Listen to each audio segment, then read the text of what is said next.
जय हिंद मेरे प्यारे दोस्तों, मैं रे आप सभी का एक बार फिर स्वागत करता हूं आपके प्यारे प्लेटफॉर्म अचीव सीएपीएफ सीडीएस पर। दोस्तों, मुझे पता है कि आप सभी इस चीज का इंतजार कर रहे थे कि सर अपना एनालिसिस लेकर आए। सीएससी का जो पेपर जिस तरीके का आया है वो कहां से आया है ये आप भी जानना चाहते थे और ये मैं भी जानना चाहता हूं। देखो यार, मैं सच बताऊं ना, मैं हिस्ट्री का एनालिसिस सबसे पहले यहां पर लेकर आया हूं। हिस्ट्री इसलिए लाया हूं क्योंकि यार आपका जो एग्जाम सीएपीएफ आने वाला है, आप में से बहुत सारे बच्चे जो मेरे साथ जुड़े हैं सीएपीएफ के लिए, उनका एग्जाम आने वाला है। 50 दिन बचे हुए हैं ज्यादा से ज्यादा। मैं चाहता हूं कि सबसे पहले आप सीएपीएफ की स्ट्रेटेजी समझ लो, क्योंकि इसके लिए बहुत समय नहीं मिलेगा आपको तैयार करने के लिए। तो यहां मुझे कुछ चीजें देखने को मिली जो मैं आपको यहां पर दिखाऊंगा। बट मैं सच बताता हूं यार, मेरा बिल्कुल मन नहीं था एनालिसिस बनाने का, क्योंकि जिस तरीके से ये एग्जाम आया है ना, जिस तरीके से क्वेश्चंस पूछे हैं ना, मेरा छोड़िए किसी भी इंसान का मन ना करे इस पेपर को दोबारा देखने का। बट वही बात है कि यार जो चीज़ हो गई अब उसे लेकर रोना तो चलता रहेगा, बट कुछ सीखना पड़ेगा हमें। यूपीएससी दोबारा से री एग्ज़ाम तो कराएगी नहीं इसका, दोबारा से हमें मौका तो मिलेगा नहीं। तो जो मिलेगा वो 2027 में मिलेगा सीएससी के लिए या फिर सीएपीएफ जो अभी आने वाला है। तो मेरा पर्पस बस यही रहता है आप सभी के लिए कि यहां से हम क्या लर्निंग ले सकते हैं, कौन कौन सी चीजें हैं ऐसी जो सीखी जा सकती है। तो मैं वो चीज यहां पर निकाल के लाया हूं। ठीक है, तो आज मैं आपको हिस्ट्री के डायरेक्ट सोर्स दिखाऊंगा कि कहां से हिस्ट्री पूछा हुआ है। कुछ ऐसे क्वेश्चंस हैं जहां पर आपको डायरेक्टली सोर्स देखने को मिलेगा।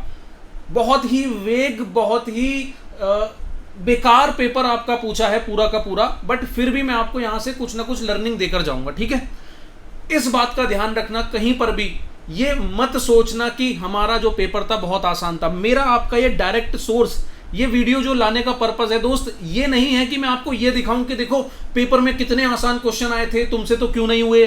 नहीं भाई, पेपर में जो सिचुएशन होती है ना वो एक अलग चीज है, और यहां पर ये एनालिसिस और ये वीडियो बनाना एक अलग चीज है। पर्पस सिर्फ इतना है कि यार आपको आने वाले एग्जाम के लिए इंपॉर्टेंट थीम पता चल जाए, ताकि आप उन्हें प्रिपेयर कर लो। एक तरीका डेवलप हो जाए आपके माइंड में कि नेक्स्ट टाइम भी अगर ऐसा ही पेपर आ जाए तो मैं क्या करूंगा। सिर्फ इतना सा पर्पस है कि मैं आपको कुछ लर्निंग दूं, ना कि मैं आपको ये दिखाऊं कि देखो पेपर में ये क्वेश्चन तो यहां से आ गया, तुमसे क्यों नहीं हुआ। नहीं भाई, बिल्कुल भी नहीं। ठीक है, अब यहां से शुरू करते हैं हमारे हिस्ट्री के एनालिसिस को। सबसे पहले ये क्वेश्चन हमारा एग्जाम में पूछा गया। मैं कहूंगा कि हिस्ट्री में जितने भी क्वेश्चन पूछे हैं ना, ये थोड़ा सा ऐसा था जो बिल्कुल आपके सोर्स में देखने को मिल जाएगा, डायरेक्टली आपको देखने को मिल जाएगा। अब बात इस पर निर्भर करती है कि आप सोर्स क्या फॉलो कर रहे हो। क्वेश्चन क्या कह रहा है, what does an empty seat represent in early Buddhist iconography. अब जो बुद्धिस्ट की जो खाली सीट है, ऐसे अलग अलग सिंबल हैं। हॉर्स का सिंबल है, लोटस का सिंबल है, स्तूपा है, चक्र है। तो ये सारे अलग अलग सिंबल ना बुद्धा की कुछ अलग अलग स्टेजेस को डिनोट करते हैं। तो पूछ रहा है एम्प्टी सीट बता दो। अब सर आप यकीन नहीं करोगे, आपकी ही थीम्स एनसीईआरटी थीम 1 का चैप्टर नंबर 4 है, चैप्टर नंबर 4, जहां पर आपको सिंबल ऑफ वर्शिप दिए हुए हैं, सिंबल ऑफ वर्शिप। अब इस सिंबल ऑफ वर्शिप में आप नोटिस करोगे एम्प्टी सीट दिया हुआ है, स्तूपा दिया हुआ है, व्हील दिया हुआ है, नीचे आपको उनकी इमेज लगा के दी हुई है। तो जो आपसे एम्प्टी सीट का जो क्वेश्चन पूछा है, इसमें आप नोटिस करोगे यहां कह रहा है कि empty seat was meant to indicate the mediation of Buddha. Buddha की मेडिएशन को डिनोट कर रहा है empty seat। अब क्वेश्चन में देख लो, ऑप्शन में क्या क्या दिया था। ऑप्शन में दिया है mediation of the Buddha, answer मिल गया। फर्स्ट सेरामन, बुद्धाज महापरिनिर्माणा और बुद्धाज महाभनिष्क्रमणा। तो भाई मेरा आंसर मिल गया। मेरा आंसर है बुद्धा का जो मेडिएशन है वो empty seat को डिनोट कर रहा है। सोर्स से है हमारे थीम्स एनसीईआरटी है। आप सीएससी के बच्चे अगर थीम्स अभी तक नहीं पढ़ रहे हो भाई, थीम्स पढ़ना शुरू कर देना। और सीएपीएफ में थीम्स की कितनी इंपॉर्टेंट है मुझे बताने की जरूरत नहीं है। ये चीज हो गई। चलो अब देखो यार, यहां से मैं अपने एक नोट्स भी दिखाऊंगा जहां पर क्वेश्चन डायरेक्टली नोट्स में भी पूछे हैं, क्योंकि आप में से बहुत बच्चे हैं जो नोट्स पर भी रिलाय करते हैं। तो उनका भी सवाल है कि सर चलो आपने यहां तो दिखा दिया, पर मैं तो नोट्स पढ़ रहा था, वहां भी दिखा दो। तो यार जो क्वेश्चन आपका एनसीईआरटी से होगा, जो आपके ऐसे सोर्सेज से होगा जो हम पढ़ रहे हैं, तो वो कहीं ना कहीं मैं नोट्स में भी दिखाऊंगा, क्योंकि नोट्स में बहुत मेहनत की है मैंने। अब देखो नोट्स में यार आप याद रखना, एक एक्स्ट्रा इंफॉर्मेशन भी मैं दूंगा आपको। सबसे पहले तो ये देखो कि बिल्कुल मतलब यार बहुत खुशी होती है इस चीज की कि ऐसे पेपर में भी कहीं ना कहीं कुछ तो मेरा मतलब जो मेहनत है कहीं तो किसी बच्चे को काम आई। अब ये देखो sir, Buddha tree Buddha tree में यहां पर आपको एक मैंने एक्स्ट्रा पॉइंट ऐड किया हुआ है, एम्प्टी सीड। अब ये एम्प्टी सीड क्या लोकेट कर रहा है, क्या शो कर रहा है सर? वही स्टेटमेंट जो आपके एग्जाम में दिया हुआ है, मेडिटेशन ऑफ बुद्धा। ध्यान से देखो, ठीक है, मैं इसको थोड़ा सा अच्छे से हाईलाइट कर देता हूं। एम्प्टी सीड क्या डिनोट कर रहा है? Meditation of Buddha, meditation of Buddha. और हमसे क्या पूछा हुआ है? हमसे सेम यही पूछा हुआ है, meditation of Buddha, empty seed. ठीक है, अब यहां से थोड़ी सी एक दो इंफॉर्मेशन एक्स्ट्रा लेकर जाओ, क्योंकि क्वेश्चन वहीं से कुछ ना कुछ अलग यहीं से क्रिएट कर देगा। जैसे कि बुद्धा का फर्स्ट सेरेमन, बुद्धा का फर्स्ट सेरेमन क्या डिनोट कर रहा है? तो याद रखना व्हील डिनोट कर रहा है। उसके बाद बुद्धा महापरिनिर्वाणा, ये क्या डिनोट कर रहा है? स्तूपा। ठीक है, जो स्तूपा है वो महापरिनिर्वाणा डिनोट कर रहा है। महाभनिष्क्रमणा क्या डिनोट कर रहा है? तो महाभनिष्क्रमणा आपका हॉर्स डिनोट कर रहा है। ठीक है, अब इन्हें हम महाभनिष्क्रमणा क्यों कह रहे हैं, यहां पर भी ध्यान रखना। यहां पर इन्होंने ग्रेट डिपार्चर और रिनंसिएशन किया था। यहां पर इनकी डेथ को परिनिर्वाणा कहा जा रहा है। ठीक है, तो ये महाभनिष्क्रमणा, महापरिनिर्वाणा, फर्स्ट सेरेमन, भाई आप लोग ये पहली थीम कहीं नोट डाउन करते हुए चलना। इस पेपर से मैं आपको सीएपीएफ के सारे वो थीम्स जो इससे हमारे निकाले जा सकते हैं, जो सीएपीएफ में देखने को मिल सकते हैं, वो नोट डाउन करते हुए चलना। मैं एंड में वो लिस्ट भी दूंगा, पर आप यहां से भी नोट डाउन करते हुए चलना कि बुद्धिज्म पहली इंपॉर्टेंट थीम है आपकी, पहली इंपॉर्टेंट थीम। अब इससे रिलेटेड बहुत सारी इंफॉर्मेशन है, पूरी लाइफ बुद्धा की, उनके जो टीचिंग्स थी, प्रिंसिपल्स थे, वो सब याद कर लेना। क्योंकि यहां आपने देखा बुद्धा का तो एक ये क्वेश्चन है, एक जैनिज्म की भी प्रिंसिपल पर क्वेश्चन आया यहां पर, तो वो भी मैं अभी दिखाऊंगा आपको। ये एक क्वेश्चन हो गया। चलो उसके बाद सर अगला क्वेश्चन हमारा पूछ रहा है अमरावती स्तूपा के बारे में। देखो ध्यान से ध्यान देना, अमरावती स्तूपा के बारे में अगला क्वेश्चन पूछ रहा है। कह रहा है कि इसके बारे में जो मैं स्टेटमेंट दे रहा हूं उसमें से कौन कौन से स्टेटमेंट सही हैं। देखो पहला स्टेटमेंट कह रहा है कि it was located in the lower Krishna valley. अब यार मैं सही बताऊं ना, ये वाला एक स्टेटमेंट ना आपको प्रीवियस ईयर क्वेश्चन में देखने को मिल जाएगा, लोअर कृष्णा वैली वाला। ठीक है, दूसरा स्टेटमेंट कह रहा है कि in India it was next only to Sanchi stupa in size. ठीक है, तो यहां पे कह रहा है कि सांची स्तूपा ज्यादा बड़ा है और जो अमरावती स्तूपा है वो उसके नेक्स्ट नंबर पर आ रहा है, सेकंड नंबर पर आ रहा है। अब ये कितना सही है कितना गलत है सर? फिर से आ जाओ, सेम वही एनसीईआरटी जिससे मैंने आपको भी एक क्वेश्चन दिखाया, सेम वही एनसीईआरटी, वही chapter, thinkers, believes and building. ठीक है यार, ये जो आपकी थीम्स एनसीईआरटी ना, थोड़ा सा सीरियस हो जाना इसको लेकर। ठीक है, और भी चीजें मैं भी दिखाऊंगा। अब इसमें आ जाओ, यहां पर आप देखोगे अमरावती स्तूपा और सांची स्तूपा, इस चैप्टर में अमरावती और सांची स्तूपा का एक कंपैरिजन दिखाया हुआ है। यहां पर आपको अमरावती स्तूपा के बारे में वॉल्टर एलियट हैं, उस समय के जो हिस्टोरियन थे, उन्होंने यहां पर एक स्टेटमेंट, यहां पर एक अपनी फाइंडिंग बताई है कि he came to conclusion that the structure at Amaravati was one of the largest and most magnificent Buddhist stupa ever build. देखो यहां पर फिर से देखो ध्यान से, क्या कह रहा है कि इनका क्या कंक्लूजन था कि Amravati was the largest and most magnificent Buddhist stupa ever build. सबसे बड़ा स्तूपा अगर है कोई तो वो अमरावती है। और हमारे क्वेश्चन में क्या कह रहा है सर? हमारे क्वेश्चन में क्या कह रहा है कि सांची के बाद next to the Sanchi Amaravati आता है। तो सर ये तो गलत स्टेटमेंट है, हमारा सेकंड रॉन्ग हो गया। और सेकंड जैसे ही रॉन्ग हो गया तो आपने एलिमिनेट कर दिया, सी हटा दिया, डी हटा दिया, बचा हमारा 1 और 1 and 3। तो यानी कि 1 तो सर करेक्ट है, मुझे 3 पर खेलना है, 3 को जो है पता करना है। और 3 क्या कह रहा है? Amaravati school of sculpture made a lasting impact on the later South Indian sculpture and its products were carried to Sri Lanka and South East Asia. अब सर सीरियसली कहता हूं, पूरी ऑनेस्टी के साथ, सर ये स्टेटमेंट मुझे कहीं देखने को नहीं मिला। ठीक है, इस स्टेटमेंट की जानकारी कहीं नहीं है। तो यहां पर या तो आप देखो 50-50 पर पहुंच चुके हो, तो थोड़ा सा वो है कि थोड़ा जनरल स्टेटमेंट समझ के कि हाँ यार ये वाला तो ऐसा, इसमें क्या ही यूपीएससी परेशान करेगी। तो मतलब एक तरीके से मैं यहाँ आंसर 1 and 3 पर आ चुका हूँ। 50-50 पे जब आप आ गए हो तो आपको आंसर करके ही आना है। ठीक है, अब यहाँ से मुझे जो मेरी थीम है हमारे सीएससी के लिए, सीएपीएफ के लिए क्या मिल जाती है? देखो मैंने आपको बुद्धिज्म और जैनिज्म बता दिया। अब एक और जो थीम है उसे लिख लो, सांची स्तूपा और अमरावती स्तूपा। सांची स्तूपा पर सीएपीएफ 2023 में सबसे बड़ा क्वेश्चन अभी तक का सीएपीएफ का लेंदी, सबसे लेंदीएस्ट क्वेश्चन, अगर आप लोगों को ध्यान होगा 23 वाले क्वेश्चन लगाए होंगे तो याद आ रहा होगा, तो वो आपके सांची स्तूपा पर आया था। अमरावती स्तूपा को भी सांची से कंपेयर करके सर पूछ लेगा, बढ़िया करके उसको रेडी कर लेना। रेडी करने के लिए एक चैप्टर अच्छे से तैयार करो और वो है थीम्स एनसीईआरटी का ये वाला चैप्टर, लास्ट वाला चैप्टर। ठीक है, नोट्स में आ जाओ थोड़ा सा। अब देखो जो चीज मैंने आपको बुक में दिखाई है वो मैं आपको नोट्स में भी दिखाऊंगा। अब आप नोटिस करोगे यहाँ पर अमरावती स्तूपा के बारे में, ये पूरा बुद्धिज्म से रिलेटेड पूरा एक चैप्टर है मेरा जो मैंने यहाँ पर दिया हुआ है। इसमें स्तूपास का पूरा डिस्कशन है, ठीक है। पूरा स्तूपा का स्ट्रक्चर बताया हुआ है, हाउ स्तूपा वर बिल्ड, किस कौन कौन स्तूपा में शामिल थे, ये सारे क्वेश्चन आपके एग्जाम में आए हुए हैं, ठीक है। उसके बाद यहाँ सांची स्तूपा और अमरावती स्तूपा का पूरा कंपेरिजन बताया हुआ है। और यहाँ पर मैंने बकायदा लिखा है कि वॉल्टर एलियट क्या मेंशन करते हैं कि जो स्ट्रक्चर है अमरावती का was are the largest and the most magnificent Buddhist stupa ever build. वही स्टेटमेंट जो आपको एनसीईआरटी में मैंने दिखाया वही आपके नोट्स में दिखाया, बाद में जाकर नहीं लिखा है सर, ये पहले से नोट्स में बनाया हुआ था, ठीक है। अब इतने से हमारा मतलब यहां से ये समझ में आ गया कि ये चैप्टर इंपॉर्टेंट है, आपको तैयार करना है, ठीक है। देखो दो क्वेश्चन मैंने बता दिए जो बुद्धिज्म पर बेस्ड है। अब तीसरा क्वेश्चन है हमारा, तीसरा क्वेश्चन रिबेल्स एंड राज नाम का एक चैप्टर है। ये चैप्टर कहां से है वो भी मैं आपको बताऊंगा सोर्स। इसमें क्या कह रहा है कि British policy in Awadh immediately after it's annexation in 1856। British की कुछ पॉलिसी आई थी, ठीक है। उस पॉलिसी का क्या नाम था? पॉलिसी का नाम था समर रेवेन्यू सेटलमेंट, जो कि 1856 में आई थी, ठीक है। अब यहां पर क्या हुआ कि ताल्लुकदार, यहां पर ताल्लुकदार के साथ इस पॉलिसी में कुछ डिसीजंस लिए गए थे।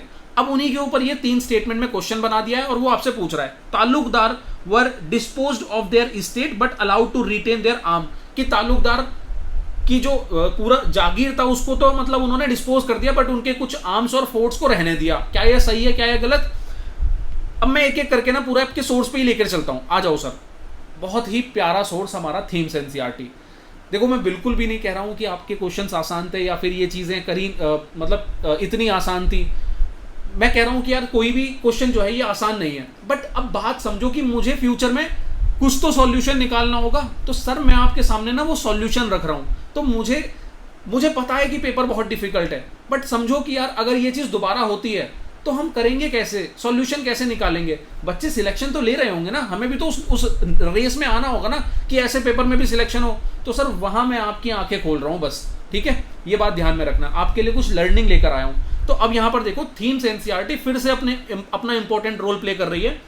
यहां पर नोटिस करो ताल्लुकदार का वही पूरा डिस्कशन जो आपके क्वेश्चन में पूछा हुआ है। मैंने देखो साइड में क्वेश्चन रख लिया है ताकि मैं आपको वो कनेक्ट करा पाऊं। अब देखो पहले में कह रहा है, क्या कहा इसने, taluqdar were disposed of their estate but allowed to retain their arms and forts, कि आर्म्स एंड फोर्ट्स उनको अलाउ कर दिए। बट यहां नोटिस करो, यहां क्या कह रहा है, ये रहा, immediately after the annexation the taluqdar were disarmed and their fort were destroyed. पहला स्टेटमेंट गलत है, ठीक है, ये गलत हो गया मेरा। उसके बाद आ जाओ, उसके बाद कह रहा है कि summary revenue settlement was made in 1856 assuming that the taluqdar were outsider. अब यहां नोटिस करो, समरी सेटलमेंट 1856 में आता है और इस समरी सेटलमेंट में ताल्लुकदार को जितना हो सकता है उतना दबा दिया जाता है, उतना उन्हें बिल्कुल आउटसाइड कर दिया जाता है। अब यहां पढ़ो क्या कह रहा है, summary settlement was based on the assumption that taluqdar were interlopers and with no permanent stake. इनका कोई मतलब परमानेंट स्टेक नहीं है लैंड पर, ये बस इंटरलोपर है, बिचौलिए हैं। They had established their hold over land through force and fraud. Summary settlement proceeded to remove the Talukdar wherever possible. इनको बिल्कुल बाहर निकाल दिया, ठीक है, इस समरी सेटलमेंट में। और हमारे क्वेश्चन में क्या कह रहा है कि assuming that the taluqdar were the outsider, तो बिल्कुल सही है, सेकंड सही है। थर्ड स्टेटमेंट क्या कह रहा है, British believed in taking revenue directly from the peasantry by removing the taluqdar. तो ब्रिटिश ने डायरेक्टली जो पीजेंट से जो रेवेन्यू है वो डायरेक्टली लेन देन शुरू कर दिया। अब यहां नोटिस करो, यहां क्या कह रहा है, ये वाली लाइन में देखो, यहां पर मैंने इसको मार्क किया है दो पॉइंट में कि the taluqdar of southern Awadh were hardest hit, ठीक है। ये वाला तो मतलब कौन से ताल्लुकदार पर ज्यादा जोर पड़ा वो बताया है। लास्ट में यहां देखो, British land revenue officer believed that by removing taluqdar they would be able to settle the land with the actual owner of the soil and thus reduce the level of exploitation on the peasant while increasing the revenue return for the state. तो simple यहां से वो conclusion दिखाई दे रहा है कि अब directly britisher ही सीधे अपना जो है पीजेंट से रेवेन्यू कलेक्ट करने लगे, जो ताल्लुकदार का लेवल था वो हटा दिया, ठीक है। तो ये चीज आपको यहां से समझ में आ गई। सेकंड भी ठीक है, थर्ड भी ठीक है, वन हमारा हटा दो, वन हटा दो, सेकंड 3 दोनों ठीक है, आंसर ए आ गया, ठीक है। आसान नहीं है पर करने का तरीका मैंने आपको बता दिया कहां से पूछा है, थीम्स एनसीईआरटी से। अभी तक मैंने 3 क्वेश्चन थीम से दिखा दिए, आगे भी मैं थीम्स दिखाऊंगा। मैं यहाँ पर एक चीज़ आपको यार बताना चाहता हूँ कि थीम्स बुक आपकी इतनी इंपॉर्टेंट है ना भाई, इतनी इंपॉर्टेंट है ना, बहुत अच्छे से तैयार कर लो। मैं इस एग्जाम से पहले कुछ एक वीडियो ऐसी ही लाना चाह रहा था। मैं आपको कुछ क्वेश्चंस दिखाता हूँ, देखो इससे हटके कुछ क्वेश्चन दिखाता हूँ। CAPF 2025 में आपका एक क्वेश्चन आता है, मैं अभी क्वेश्चन नहीं पढ़ूंगा, मैं बस आपको ये बताऊंगा, ये आपका थीम्स से पूछा गया क्वेश्चन है CAPF 2025 में। CAPF 2025 में कई क्वेश्चंस आपके थीम से आए हैं, मतलब आप 4 से 5 क्वेश्चन थीम से सॉल्व कर सकते हो, सोच के देख रहे हो थीम से। उसके बाद यहाँ देखो, अभी जो लेटेस्ट 26 के पेपर आ रहे हैं, NDA 2026 में ये क्वेश्चन आया, ये भी थीम पर बेस्ड था, ठीक है। CGS 2026 में क्वेश्चन आया, ये भी थीम्स पर बेस्ड था। ये रहे इसके सोर्सेस। मैं इस पर वीडियो बना ही रहा था, पर ये अचानक CSE का पेपर, मैंने सोचा कि पहले यही बना लेते हैं। फिर देखो CDS 1 2026 का ये क्वेश्चन है, महाजनपदास, ये डायरेक्ट आपका थीम्स पर बेस्ड है। उसके बाद CGS 2026 है, ये डायरेक्ट आपका थीम्स पर बेस्ड है। सर आपकी थीम्स कितनी ज़रूरी है ये मैंने आपको दिखा दिया। अब यहाँ आप सबका ये जिम्मेदारी है कि आपको थीम्स बहुत अच्छे से तैयार करनी है, ठीक है।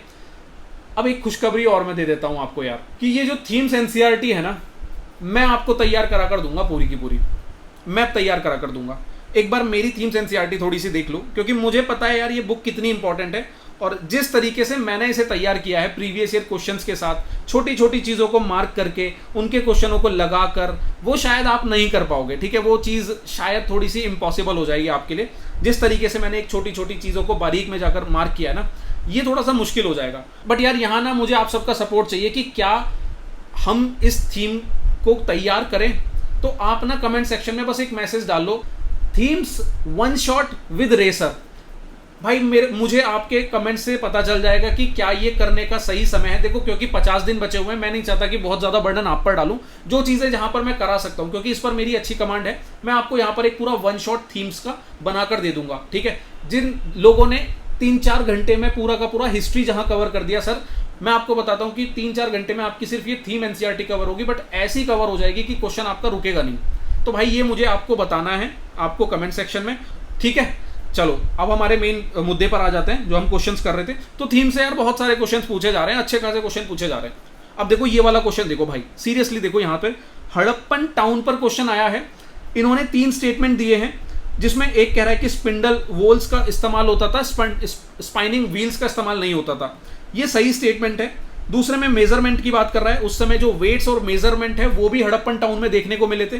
फिर कह रहा है कि उस समय बड़े बड़े घर देखने को मिले थे, बेक्ड ब्रिक्स पर आपके कंट्री यार्ड्स देखने को मिले थे, वेल्स देखने को मिले थे, बाथिंग प्लेटफॉर्म्स देखने को मिले थे। अब सर अगर उसने इस पर ही बेस्ड क्वेश्चन पूछा होता ना, तो ये जो स्टेटमेंट आप देख रहे हो वेट्स का, मेजरमेंट का, सर मैं ये आपकी थीम्स में दिखाता हूँ। आपकी थीम्स में एक तो देखो यहाँ डोमेस्टिक आर्किटेक्चर जब आप देखोगे तो यहाँ इन्होंने बहुत तरीके से पूरा बताया कि कैसे कैसे आर्किटेक्चर हुआ करता था। तो यहाँ पर आपके कंट्री यार्ड्स होते थे, रूम्स होते थे, प्राइवेसी को बहुत ज़्यादा कंसर्न किया जाता था, बाथरूम हर जगह, हर घर में एक बाथरूम देखने को मिलता था, मोहनजोदारो में वेल्स बहुत ज़्यादा देखने को मिलते थे। तो ये आपका वो थर्ड वाला स्टेटमेंट मैच हो गया। उसके बाद में आपको एक और स्टेटमेंट जो आपका था वो और मैं यहाँ पर दिखा देता हूँ, ठीक है। 1 मिनट, हाँ ये रहा, देखो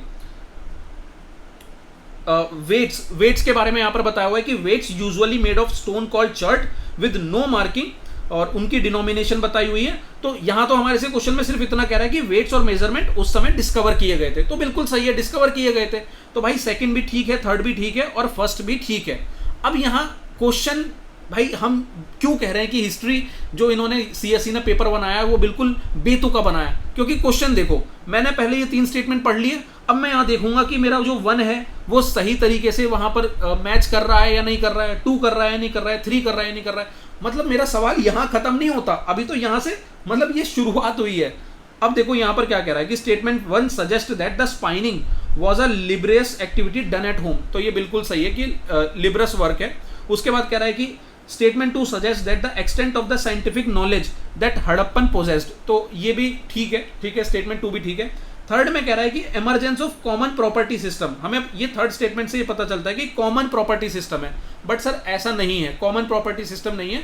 आप देखोगे हर किसी के घर में अपना बाथरूम, अपने वेल्स, मतलब प्राइवेट प्रॉपर्टी, प्राइवेसी पर ज्यादा डिस्कशन हो रहा है। जब आप यहाँ पर भी पढ़ोगे, मैंने अभी आपको दिखाया, यहाँ पर देखो डोमेस्टिक आर्किटेक्चर में यहाँ पर ज्यादातर कंसर्न है लोग अपनी प्राइवेसी को लेकर, प्राइवेट प्रॉपर्टीज को लेकर। जब आप इसको पढ़ोगे ना तब आपको ये चीज आइडिया लग जाएगा, समझ में आ जाएगा। तो यार यहां से हमें इस चीज का मतलब एक तरीके से थोड़ा कोरिलेट कर सकते हैं और आंसर तक पहुंच सकते हैं। ठीक है, हालांकि ये भी बहुत डिफिकल्ट क्वेश्चन था, बहुत ज्यादा डिफिकल्ट। तो यहाँ ये आपका हड़प्पन सिविलाइजेशन से क्वेश्चन पूछा हुआ है। अब ध्यान रखना, आपके एग्जाम में जो भी हड़प्पा से क्वेश्चंस आते हैं वो सारे के सारे थीम्स के चैप्टर नंबर 1 से आते हैं। और मैंने आपको बता दिया थीम्स का सॉल्यूशन। एक कमेंट डाल दो sir, themes one shot with racer, आपको उसका सॉल्यूशन 2-3 दिन या हफ्ता भर लगेगा, मुझे थोड़ा सा उसको रेडी करने में, आपको मिल जाएगा। ठीक है, ये समझ में आ गया। चलो अब नेक्स्ट क्वेश्चन पर आ जाओ। यहां पर कह रहा है कि हली सल्यासा painting in the Bagh cave represent. अब हली सलास्या ये किसको रिप्रेजेंट कर रहा है? सर ऐसा क्वेश्चन बहुत आसान नहीं है अटेम्प्ट करना, बट मैं इसको थोड़ा सा आसान कहना चाहूंगा। कारण उसके पीछे सर ये है कि सेम क्वेश्चन आपके इस प्रीवियस ईयर क्वेश्चन CISL 2024 में बिल्कुल डिट्टो देखने को मिला। आप इसकी लाइन मैच कर लो। व्हाट इज हली सल्यासा एज डिपिक्टेड इन दी बाग केव। तो क्या आंसर है यहाँ पर? वैसे आंसर इसका जॉयस फोक डांस है, और यहाँ पर भी ये फोक डांस फॉर्म है एक तरीके का, इसका जो राइट आंसर है। यहां से एक और लर्निंग सीख लो कि प्रीवियस ईयर क्वेश्चन जितने आप कर सकते हो ना उतने तैयार कर लेना। पहली लर्निंग जो मैं थीम्स यहां बता रहा हूं वो YouTube पर वीडियो जो मैं लेकर आऊंगा आपकी जो है वन शॉट, वो तैयार करना, और प्रीवियस ईयर क्वेश्चन जितने लगा सकते हो हिस्ट्री के सारे एग्जाम्स के वो लगा लेना। आपका हिस्ट्री का इतने से काम ना बहुत अच्छा तैयार हो जाएगा। ठीक है, आ जाओ एक और क्वेश्चन, नेक्स्ट क्वेश्चन करते हैं। अब नेक्स्ट क्वेश्चन में आपका एक तरफ आपकी जो रिवर्स है, ठीक है, एंशियंट और मॉडर्न रिवर्स दी हुई है। एक तरफ आपकी एंशियंट रिवर के नाम दिए हुए हैं, दूसरी तरफ मॉडर्न रिवर के नाम दिए हुए हैं। अब ये बहुत नया कुछ नहीं है यार। CAPF 2020 में आप देखोगे 2022 में आपका सेम क्वेश्चन वैदिक रिवर और यहां मॉडर्न रिवर दोनों दी हुई थी। उम्मीद करता हूं कि ये वाला आप में से कई बच्चों ने अटेम्प्ट किया होगा, क्योंकि मतलब इसकी इंफॉर्मेशन बहुत जगह आपको देखने को मिलेगी। तो यहाँ वैदिक नेम दिए हुए हैं, अक्षिनी, वितास्ता, पुरुषनी, दृश्य देवी, और यही चीजें आपको यहाँ देखने को मिलेगी। अक्षिनी, वितास्ता, पुरुषनी, देखो 3 ऑप्शन तो बिल्कुल सेम के सेम यहीं दिख गए। ठीक है, तो ये क्वेश्चन आपको तैयार करके रखना है अपने फ्यूचर के लिए, और CAPF वाले बच्चे इसको रेडी करके रखो। अब इसका जो पूरा का पूरा जो लिस्ट है वो मैं आपको तैयार कराता हूँ, ये मैंने नोट्स में दिया हुआ है। अच्छा, यहां से एक चीज और मैं आपको बता दूं, वैदिक कल्चर पर 1-2-3 पेजेस का नोट्स रेडी करके रखना, क्योंकि CSC से जो मुझे एक चीज लर्निंग मिली आपके एग्जाम के लिए, भाई वैदिक एज पर क्वेश्चन आए हैं 3-4, और वैदिक कल्चर रेडी कर लेना। देखो अभी पीछे आपने एक एग्जाम देखा होगा, CDS का, आई थिंक CDS का पेपर था, जिसमें स्टोन एज पर क्वेश्चन 4-5 पूछे थे। तो वहां से मुझे एक चीज समझ में आ गई कि यार स्टोन एज को मुझे तैयार करना है, तो एक वो लर्निंग मुझे वहां से मिली। अब सेम मुझे यहां से देखने को मिल रहा है कि यार वैदिक पूछ रहे हैं, तो वैदिक कल्चर मुझे एक तैयार करना है। ये 2 चैप्टर ऐसे हैं जो आपको थीम्स में नहीं मिलेंगे, अलग से आपको ये रेडी करने हैं। सोर्स या तो देखो आप ल्यूसेंट है आपके पास, तो ल्यूसेंट में बहुत अच्छी इंफॉर्मेशन दी हुई है, वहां से रेडी कर लेना। और बाकी नोट्स अगर हैं तो वहां तो मैंने दोनों चैप्टर अलग से बना के दिए हुए हैं। ठीक है, ये चीज समझ में आ गई। अब यहां देख लो, एक बार इसका आंसर भी देख लो। वितास्ता आपका चेनाब नहीं झेलम है सर, देखो यहाँ वितास्ता झेलम है। ठीक है, और अक्षिणी आपका झेलम नहीं है सर, चेनाब है। अक्षिणी आपका चेनाब है। उसके बाद पुरुषनी आपका रावी है, ये बिल्कुल ठीक है, पुरुषनी रावी है। और यवती आपका ब्यास नहीं है, ब्यास सर आपका है विपासा, विपासा आपका ब्यास है।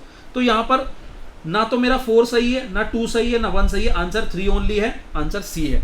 ठीक है, सोर्स दिखा दिया मैंने, आपका टॉपिक बता दिया मैंने कौन सा इंपॉर्टेंट है, याद रखना, इसको तैयार कर लेना वैदिक कल्चर को। अब एक मिसलेनियस टॉपिक आ गया हमारा, राग बिलावल, कार्नाटिक म्यूजिक, हिंदुस्तानी म्यूजिक कार्नेटिक म्यूजिक से कैसे मतलब उस नाम से मैच कर रहा है। सिंपल सा पूछ रहा है कि हिंदुस्तानी म्यूजिक राग बिलावल कार्नाटिक के कौन से राग से सिमिलैरिटी खाता है, ये आपसे पूछा हुआ है। तो सर यहाँ मतलब कुछ भी ऐसा नहीं है कि मैं आपको कहूँ कि ये वाला क्वेश्चन का कुछ ऐसा सोर्स देखने को मिलेगा, नहीं, बट लर्निंग मुझे याद रखो। अब यहां से लर्निंग याद रखो कि कुछ हिंदुस्तानी म्यूजिक्स हैं, इनकी लिस्ट बना लेनी है। तो जो आपको कार्नेटिक म्यूजिक से मैच भी कर लेनी है कि कौन कौन सी कार्नेटिक से सिमिलर है, और बाकी हिंदुस्तानी म्यूजिक के कुछ कैरेक्टरिस्टिक्स हैं वो भी आपको याद रखने हैं। क्यों रखने हैं? क्योंकि CAPF 2025 में देख लो, ये क्वेश्चन आ चुका है आपका CAPF 2025 में, जब पूछा था कि which Hindustani classical raga is sung as invitation to rain. तो ऐसा कुछ फिर से हिंदुस्तानी क्लासिक जो है सॉन्ग का पूछा जा सकता है, तो ये आपको थोड़ा सा रेडी करना है। ठीक है, ये एक थीम है, जो एक टॉपिक है जो आपको लिख लेना है कि यार इस पर मुझे 2-3-4 लाइंस में कुछ तो नोट्स रेडी करके रखने हैं। ठीक है, अब एक और क्वेश्चन है, आ जाओ। कह रहा है कि किंग और डायनेस्टी दी हुई है तमलियक्कम, और पूछ रहा है कि कौन सा सही नहीं है, नोट पर सर्कल जरूर करो। सेनवुगुत्वम, उद्यान जरल और नेदुनजिलियम।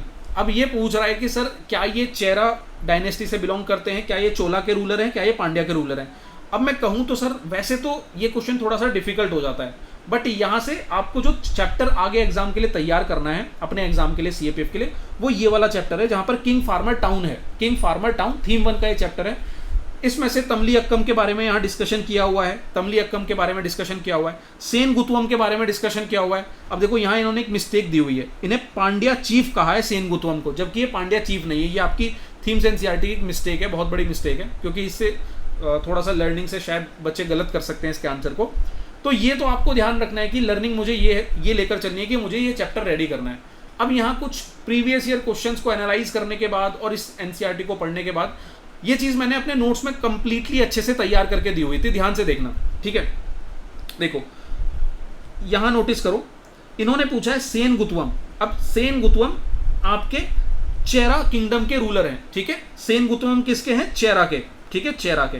उसके बाद नेंदुनजेलियम आपके पांड्यन है, नेंदुजेलियम पांड्यन है।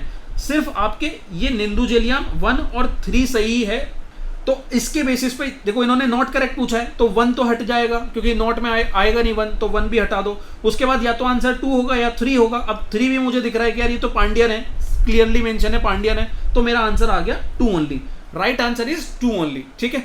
अब देखो मेरी लर्निंग बस इतनी है आपके लिए कि एक तो ये तमली अक्कम वाला जो पूरा एरिया है और साउथ के जो किंगडम्स हैं जैसे कि चेरा, चोला, पांड्या, बहुत अच्छे से तैयार कर लेना। लोग इतना नहीं ध्यान देते साउथ के किंगडम्स पर एग्जाम में क्वेश्चन पूछे जाते हैं, तो ये आपको रेडी करना है। अब इसमें ना जो ये एक बॉक्स मैंने बना रखा है, इसके एम्बलम, इसके कैपिटल, इसके पोर्ट, इसके फेमस रूलर, इसके किंगडम, ये आपको याद रखने हैं दोस्त, ठीक है। ये आपको रेडी करके रखने हैं, ठीक है। चलो ये आपको समझ में आ गया कि थीम्स एनसीईआरटी चैप्टर 1 थोड़ा सा पीवाईक्यू का मसाला लगाकर उसको हमें रेडी करना है। और बाकी एक बार कमेंट डाल दो, मैं मेरे पे छोड़ दो, ये सारी चीज़ें मैं तैयार करा दूंगा, ठीक है। चलो उसके बाद क्वेश्चन कह रहा है कि Pali text contain the first definite reference to coins kahapana, nikkha, kamsa और ककनिका। अब सर मैं इसके सोर्स की बात करूं सर, उपेंद्र सिंह इसका सोर्स है, एक बार देख लो, उपेंद्र सिंह इसका सोर्स है, ठीक है। पहला पॉइंट है पाली टेक्स्ट के बारे में जो कह रहा है, यहां पर देखो, an important aspect of urbanisation was the emergence of coinage. Pali text contain the first definite reference to coin kahapana, nikkha, kamsa, pada और महशका। यही सारी चीजें आपको यहां दी हुई हैं, ठीक है। ये पहला स्टेटमेंट बिल्कुल सही है। दूसरा कह रहा है कि literary evidence from Pali text is corroborated by archaeological evidence of punch marked coin from many site, most of them made of silver. यहां देखो, literary evidence is corroborated by the archaeological evidence of punch marked coin from many site, most of them made of silver. अब sir सबसे बड़ी समस्या CSC के पेपरों की यही थी कि यहाँ तो क्वेश्चन शुरू हुआ है, यहाँ क्वेश्चन खत्म थोड़ी हुआ है। अभी तो आपने सिर्फ क्वेश्चन को मतलब आधा देखा है, जबकि इतने में तो क्वेश्चन सॉल्व हो जाना चाहिए था। पर यही है यूपीएससी का जो इस बार का मतलब बदतमीजी जो मैं कहूँगा। तो अब यहाँ पर ये पूछ रहा है कि आपको ये 2 स्टेटमेंट दिए हैं, क्या ये इससे एसोसिएटेड हैं? पहला इमरजेंस ऑफ अर्बन लाइफ और दूसरा ट्रांजिशन ऑफ मनी इकोनॉमी। तो सर बिल्कुल सही है। आप जब ये पहला स्टेटमेंट देखोगे तो यहाँ दिखेगा important aspect of urbanisation was the emergence of coin. तो ये एक तरीके से अर्बन लाइफ की इमरजेंस का एक इंपॉर्टेंट एस्पेक्ट था कॉइन, ठीक है। उसके बाद यहाँ जो कह रहा है ट्रांजिशन, ये जो कह रहा है ना ट्रांजिशन ऑफ मनी इकोनॉमी, ठीक है, ये भी बिल्कुल सेकंड स्टेटमेंट को जस्टिफाई करता है जब आप यहाँ पर ही इसको आगे पढ़ोगे। That it did not meet the end of barter but it did mark the qualitative change in economic transition with long term implication for trade. बेहद डिफिकल्ट क्वेश्चन, मतलब करने लायक नहीं है। सोर्स मैंने आपको बता दिया, उपेंद्र सिंह है। सीएससी में तो शायद पता नहीं बच्चों ने उपेंद्र सिंह को देखा है या नहीं देखा है, ऑप्शनल वाले तो पढ़ते ही हैं, बट सीएपीएफ में तो सर बहुत क्वेश्चन आते हैं उपेंद्र सिंह से, 4-5 क्वेश्चन देखने को मिलते हैं। तो भाई उपेंद्र सिंह का ट्रेंड बढ़ रहा है, बट इससे कोई फर्क नहीं पड़ता, उपेंद्र सिंह को रखो साइड में। और भी अच्छे क्वेश्चंस हैं और सोर्सेज जो मैंने बता रहा हूँ आपको, थीम्स एनसीईआरटी और प्रीवियस ईयर क्वेश्चन, उस पर फोकस करो। बस यहाँ से एक लर्निंग ले लो, बहुत अच्छी लर्निंग ले लो। क्या लर्निंग लोगे? एक तो कॉइन वाला जो सिस्टम है ना, ये जो कॉइन है वर्ड, इस कॉइन पर एक क्वेश्चन कहीं ना कहीं देखने को मिलता है। अब एग्जाम के लेवल के हिसाब से क्वेश्चंस बनाया जाता है। अब क्योंकि सीएससी था तो इन्होंने इतना पेचीदा बना दिया, सीडीएस था तो कॉइन का बस एक टर्म पूछ लिया और ही करके कि वो किससे रिलेटेड है, याद होगा आपको। तो सीएपीएफ में भी कॉइन पर क्वेश्चन आएगा। तो जब भी थीम्स एनसीईआरटी पढ़ रहे हो या कुछ भी नोट्स वगैरह पढ़ रहे हो, जहां भी कॉइन का डिस्कशन हो, एकदम मतलब बहुत अवेयर होकर पढ़ना, क्योंकि कॉइन एक इंपॉर्टेंट थीम है। और यहाँ पर भी जैसे आपको खापना, निखा, खमशा, ककनिका, इन टर्म्स को लिख लो कि ये कॉइन्स को डिनोट कर रहे हैं, क्योंकि याद होगा सीडीएस वाले पेपर में क्या पूछा था कि जो औरई है वो क्या है, तो वहां पर कॉइन था, वो टर्म्स मैंने आपको 2-3 क्वेश्चन दिखाए थे कॉइन के बेसिस पे, तो ये चीज याद रखना, ठीक है। ये मेरी लर्निंग यहां से निकल के आ गई। उसके बाद नेक्स्ट पर आ जाओ सर। Among the 4 main forms of existence of life recognised in Jainism which one of the following not included. Jainism एक इंपॉर्टेंट थीम है, नोट डाउन करो। ये आपके थीम्स एनसीईआरटी से नहीं पूछा है, ये पूछा कहां से है सर, आपकी उपेंद्र सिंह से। उपेंद्र सिंह में आपका जैनिज्म डिसिप्लिन आपका दिया हुआ है। इसमें आप नोटिस करोगे यहां पर एक पॉइंट है, Jain doctrine recognise 4 main forms of existence, god, humans, hell beings and animal plant. और यहां क्या कह रहा है, गॉड, ह्यूमंस, एनिमल्स और हेल बींग को के अलावा यहां पर इन्होंने यक्षा कर दिया, तो ये एक तरीके से गलत हो गया, ठीक है। उपेंद्र सिंह से पूछ रहा है, पूछने दो, फर्क मत पड़ने दो, अपना सोर्स अभी सिंपल रखो, ये ध्यान में रखना, हिस्ट्री में आपको सारे क्वेश्चंस नहीं करने हैं, ठीक। चलो आ जाओ नेक्स्ट क्वेश्चन पर आ जाओ। नगरा स्टाइल शिखरा के बारे में एक टेम्पल आर्किटेक्चर पूछ रहा है, नगरा style shikhara.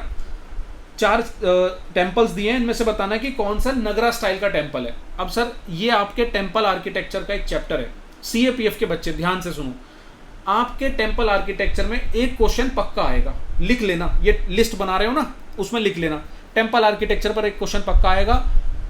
Art and culture का चैप्टर नंबर 6 है, आई थिंक 5 या 6 चैप्टर नंबर है, सिर्फ एक वो चैप्टर तैयार करना है और कोई चैप्टर नहीं रेडी करना है, उसको A to Z शुरू से लेके एंड तक अच्छे से रेडी कर लेना, क्योंकि क्वेश्चन लिख कर ले लो, टेम्पल आर्किटेक्चर का आ रहा है और वहीं से आ रहा है। जैसे कि एक क्वेश्चन ये देखो, मैं लेकर आया हूं पुराने क्वेश्चन भी, अभी जो पेपर हुआ था 2025 का, ये आपका टेम्पल आर्किटेक्चर से पूछा था, जहां गर्भगृह, पंद्रेथन टेम्पल, जगेश्वर टेम्पल, लक्षाना देवी टेम्पल, और सर ये लाइन बाय लाइन वहीं से पूछा था, ठीक है। तो इसके लिए वो सोर्स रेडी कर लेना, ठीक है। अब देखो इसका जो आंसर है वो बहुत ज़्यादा डायरेक्टली हमें कहीं देखने को नहीं मिलेगा, हालांकि 1-2 चीज़ें मैं आपको बुक में वहाँ पर भी दिखा सकता हूँ, जैसे ये दशावतार टेम्पल है, तो ये दशावतार टेम्पल नागरा स्टाइल का पार्ट है, तो इसके बेसिस पे हमारा 3 तो आंसर में होगा, ठीक है। विरूपक्षा टेम्पल आपका नगरा में नहीं आता है, ये टेम्पल आर्किटेक्चर में दिया हुआ है, तो जैसे ही आप 4 हटाओगे तो ये हटा, 3 के हिसाब से मेरा बी और सी होगा। अब यहाँ पर सबसे बड़ा कंफ्यूजन आता है अहिहोल में, तो सर ये थोड़ा सा इसको ध्यान रखना कि सेकंड भी आपका नगरा स्टाइल में आता है, मतलब जितनी भी आंसर की देखी है मैंने उसमें सेकंड को भी आपका नगरा स्टाइल में इंक्लूड किया गया है। इसका जो आंसर होगा 2 और 3 होगा, ठीक है। अब इसको हटा दो, देखो सीएससी वाले बच्चे तो मतलब इसमें थोड़ा डिटेल में जाकर तैयार करो, बट जो सीएपीएफ वाले मेरे भाई हैं, सिंपल मैंने जो एक चैप्टर बताया टेम्पल आर्किटेक्चर, उसको अच्छे से रेडी करो, वहां से आपके क्वेश्चन पक्का एक फंस जाएगा, ठीक है। चलिए नोट्स में भी देखो मैं आपको बताऊं तो यहाँ मैंने नगरा स्टाइल के बारे में पूरा डिस्कशन दिया हुआ है, अलग से मार्क किया हुआ है। दशावतार विष्णु टेम्पल दियोगढ़ में है, यूपी में, गुप्ता पीरियड का 5th सेंचुरी का टेम्पल है। हो सकता है कि वो सिर्फ दियोगढ़ टेम्पल पर 2-3 स्टेटमेंट बना ले कि कहाँ पर है, कौन सी डायनेस्टी, कौन सी सेंचुरी, और 2-3 पूरा स्टेटमेंट दे देगा और कहेगा कि ये कौन सी स्टाइल का टेम्पल है, नगरा है, द्रविड़ा है, वेसारा है, क्या है। अच्छे से रेडी कर लेना, मेरा सजेशन यही रहेगा आपको, ठीक है। चलो ये समझ में आ गया टेम्पल आर्किटेक्चर पर बेस्ड। देखो यहाँ पर मैं सोर्सेज जहाँ दिखा सकता हूँ वो दिखा रहा हूँ, मेन फोकस मेरा लर्निंग है कि मेरे एग्जाम में सीएपीएफ 2026 में या सीएससी 2027 में मैं क्या लर्निंग यहाँ से ले सकता हूँ, तो वो उस पर ज़्यादा फोकस करो। इस चीज़ को भूल जाओ कि पेपर कैसा आया था, वो तो बिल्कुल रद्दी आया था, उसको हटा दो यार। पर अब मेरे लिए क्या लर्निंग है, क्या ऐसे एरियाज़ हैं, वो मुझे याद रखने हैं, ठीक है। लास्ट में मैं आपको कुछ ऐसी एक लिस्ट भी दूंगा, देखो ये मैंने पूरी बना रखी है, ये मैं पूरा लेकर भी आया हूँ कि कौन कौन से टॉपिक है, तो ये मेरा एक बार एनालिसिस खत्म होने दो तो मैं एंड में आपको ये प्रोवाइड भी कर दूंगा, ठीक है। चलो अब देखो यहाँ आपका एक क्वेश्चन आता है हिल्टन यंग कमीशन से। आंसर मैं नहीं जा रहा आंसर पर सर, क्योंकि ये बहुत ही बेतुका क्वेश्चन। आंसर इसका ए ऑप्शन है।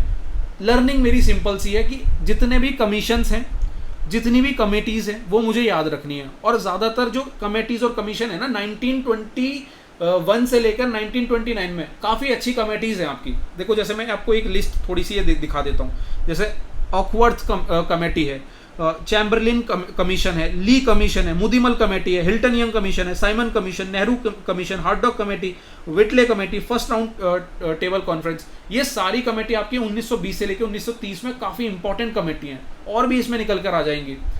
तो ये सारी कमेटीज आपको अपने एग्जाम के लिए रेडी रखनी है, ठीक है, ये ध्यान में रखना। ये मेरी लर्निंग थी यहाँ से। उसके बाद इक्का मूवमेंट और बारडोली सत्याग्रह पर क्वेश्चन आया, ठीक है। अब इसके आंसर पर भी मैं नहीं जा रहा हूँ, सोर्स तो भाई भूल ही जाओ ये सारी चीज़ों के। बस मुझे याद क्या रखना है, मुझे यहाँ से लर्निंग क्या लेकर जानी है कि मुझे मूवमेंट्स और सत्याग्रह रेडी करने हैं, मूवमेंट्स और सत्याग्रह रेडी करने हैं, ठीक है। चलो, उसके बाद यहाँ पर फॉरवर्ड ब्लॉक, सुभाष चंद्र बोस के फॉरवर्ड ब्लॉक पर क्वेश्चन आया। आंसर इसका 1 to 4 है, मत जाओ इसके अंदर। सिंपल ध्यान रखो कि सुभाष चंद्र बोस एक इंपॉर्टेंट थीम है। जब भी आप इंडिपेंडेंस वाला जो पार्ट है वो पढ़ रहे हो तो वहाँ पर गांधी, JL नेहरू साहब और हमारे सुभाष चंद्र बोस, इनके बारे में आपको तैयार करके रखना है। इनके बारे में जितने भी रिवॉल्यूशंस हैं, मूवमेंट्स हैं, जितनी भी जो स्टडीज़ हैं, वो हमें वहाँ पर रेडी करनी है हमारी स्पेक्ट्रम से, ठीक है। देखो, ये मतलब नहीं है कि यहाँ स्पेक्ट्रम से चीज़ें नहीं फंस रही तो आपके CAPF में नहीं फंसेंगी, ठीक है। मैं CAPF वाले बच्चों को थोड़ा ध्यान से सुनना मेरी बात। ज़रूरी नहीं है कि CSE अगर थोड़ा डिफिकल्ट आए तो CAPF भी बहुत डिफिकल्ट आएगा। थीम्स रेडी करके रखो, स्पेक्ट्रम रेडी करके रखो, जितना होगा होगा, नहीं होगा कोई बात नहीं। मेरा फोकस, मैं आपको लास्ट में बताऊंगा कि आपके एग्जाम में 20 क्वेश्चन आएंगे हिस्ट्री के, ठीक है, 20 क्वेश्चन। 20 में से आपका फोकस सिर्फ और सिर्फ 10 पर होना चाहिए कि 10 क्वेश्चन सही होने चाहिए। अब जैसे मैंने अभी तक आपको पीछे काफ़ी सारे करीबन 8 से 9 क्वेश्चनों के सोर्सेज दिखा दिए कहीं ना कहीं से, किसी ना किसी तरीके से, ठीक है। अब यहाँ पर आप एक एक करके देखना शुरू करोगे कि मेरे सोर्सेज खत्म हो गए क्योंकि कुछ मिल ही नहीं रहा है। पर मैं आपको यहाँ पर क्या दिखाने आया हूँ कि यार ये लर्निंग है, इसे रखो और रेडी करो आगे अपने एग्जाम के लिए। अब जैसे यहाँ पर चेम्सफोर्ड पर क्वेश्चन पूछा है, मॉन्टेग्यू चेम्सफोर्ड रिफॉर्म पर, तो भाई ये वाला याद रखना कि 1990 में जो एक तो 1909 वाला जो रिफॉर्म आया था और 1919 वाला रिफॉर्म, इसमें कुछ इंपॉर्टेंट इवेंट्स हुए थे, वो सारे मुझे याद रखने। इसका राइट आंसर 1 2 3 है, ज़्यादा डिटेल में मैं जाऊँगा नहीं, इसका सोर्स बहुत सरदर्द करने वाला है। ऋग्वेदा इंपॉर्टेंट थीम पकड़ लो सर।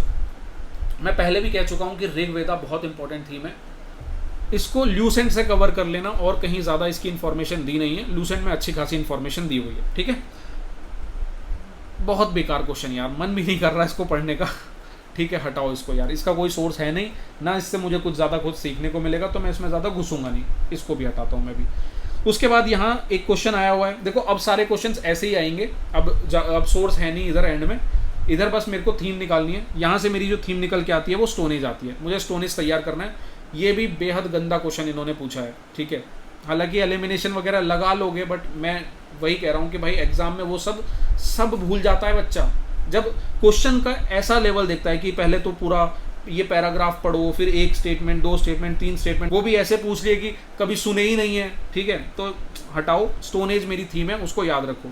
देखो फिर से वैदिक कल्चर पर क्षेत्रपत्नी पूछ रहा है कि ये टर्म कौन से ऋग्वेदा में, अथर्ववेदा में, अष्टवेदा में कहाँ देखने को मिला, तो आंसर भूल जाओ, इसके आंसर पर मत जाओ, बस याद रखो कि वैदिक culture is the source, is the topic जो मुझे रेडी करके रखना है अपने एग्जाम के लिए, ठीक है।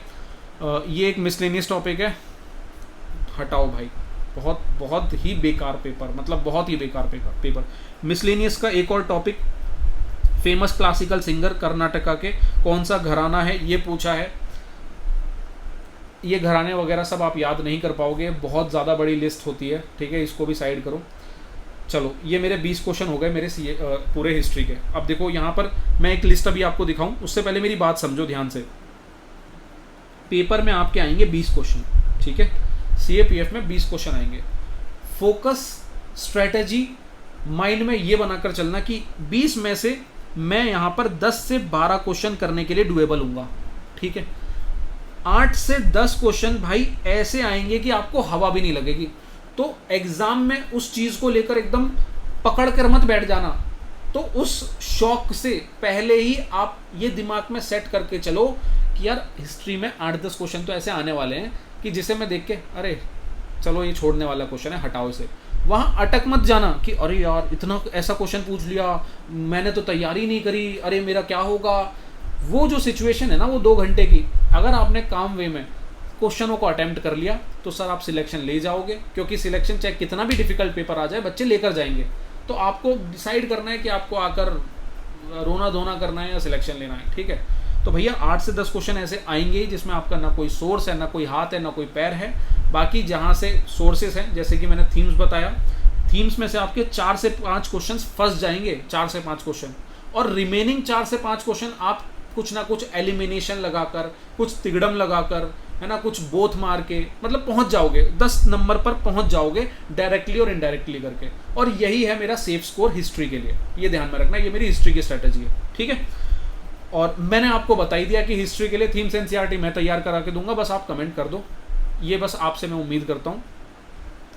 हिस्ट्री में जो इंपॉर्टेंट मुझे टॉपिक्स निकल के आए हैं वो मेरा एक फाइनल कंक्लूजन सुन लो। हड़प्पन सिविलाइजेशन बहुत इंपॉर्टेंट, स्टोन एज सेकेंड बहुत इंपॉर्टेंट, वैदिक कल्चर रेडी करके रखो, बुद्धिज्म जैनिज्म रेडी करके रखो, सांची स्तूपा और अमरावती स्तूपा रेडी करके रखो, ठीक है। तमलियक्कम सदन डायनेस्टी, चेरा, चोला, पांड्या, पल्लवा, सब अच्छे से रेडी करके रखो, पूछ लेगा। कॉइन्स एक फेमस हिट लिस्ट में है यूपीएससी के, उस पर एक क्वेश्चन आ ही रहा है, आप देख ही रहे हो। टेम्पल आर्किटेक्चर मैंने बता दिया, पिछली साल भी आया, इस साल भी पूछ ही रहा है, और आपका सीएपीएफ में पूछा जाएगा। ताल्लुकदार इंपॉर्टेंट थीम है, बहुत ज़्यादा रेगुलर नहीं है, बट इधर पूछा है तो तैयार कर लेना। फिर इंपॉर्टेंट कमेटी कमीशंस हैं और कुछ मूवमेंट सत्याग्रह हैं, ये सारे रेडी कर लेना। अब ये जो मैंने लिस्ट दी है, इसका मतलब ये नहीं कि बाकी सब छोड़ के बस यही करोगे, नहीं नहीं नहीं नहीं, जो कर रहे हो वो करो, उसके साथ साथ इन्हें बहुत अच्छे से करो। अब ये लिस्ट तो सिर्फ मैंने आपको ध्यान रखना सीएससी का पेपर देख के दी है। अगर आपको ये वीडियो पसंद आई है तो मैं ऐसी ही पूरा जो 2026 का जो पूरा सीजीएस है, सीआईएसएफ है, सीडीएस है, एनडीए, मैं सब में से सारे टॉपिक्स हिस्ट्री के निकाल के आपको लिस्ट बनाकर दे दूंगा, जो आपको अगले 50 दिन में तैयार करनी है। वो आपके लिए और शानदार हो जाएगी और ज़्यादा यूजफुल हो जाएगी। तो ये तो चलो अभी मेरा एक काइंड ऑफ सिर्फ यहाँ पर एक तरीके से एक पेपर से मैंने आपको हिस्ट्री निकाल के दी है, वो भी मैं आपको निकाल के दे दूंगा, ठीक है। उसके बारे में भी कमेंट में एक बार मुझे बता देना। बाकी यहाँ मेरा एनालिसिस खत्म होता है दोस्त। इसमें जो हिस्ट्री में मैं मदद कर सकता हूँ मैंने आपको बता दिया। मुझे बस आपका सपोर्ट चाहिए, मुझे बताओ कि ये करना भी चाहिए, क्या ये वर्थ इट भी है, तो मैं इस पर करूँगा, क्योंकि मेहनत लगेगी। एक एक लेक्चर 3-4 घंटे का जाएगा, और ऐसे शायद थीम 1 का अलग, थीम 2 का अलग, थीम 3 का अलग, सबका बनाना पड़ेगा। उम्मीद करता हूँ यार ये मेहनत जो है आपको हेल्प कर रही होगी, आपको समझ में आ रहा होगा कि बेशक कितना भी डिफिकल्ट पेपर है, हमें अपना रास्ता कैसे निकालना है, ठीक है। और करो यार, मेहनत करो। सीएपीएफ में ज़्यादा डरने की ज़रूरत नहीं है, पेपर जैसा भी आएगा देखा जाएगा। बाकी हम तो अपनी कोशिश कर सकते हैं अपने एंड से, और देखते हैं यार ऊपर वाला क्या करता है। बाकी होप यही रखो, प्रार्थना यही करो कि पेपर में ऐसा पेपर ना आए हमारे सीएपीएफ 2026 में, ठीक है। चलिए मिलते हैं फिर अगले सेशन में, तब तक के लिए अपना ध्यान रखिए, मुस्कुराते रहिए। जय हिंद।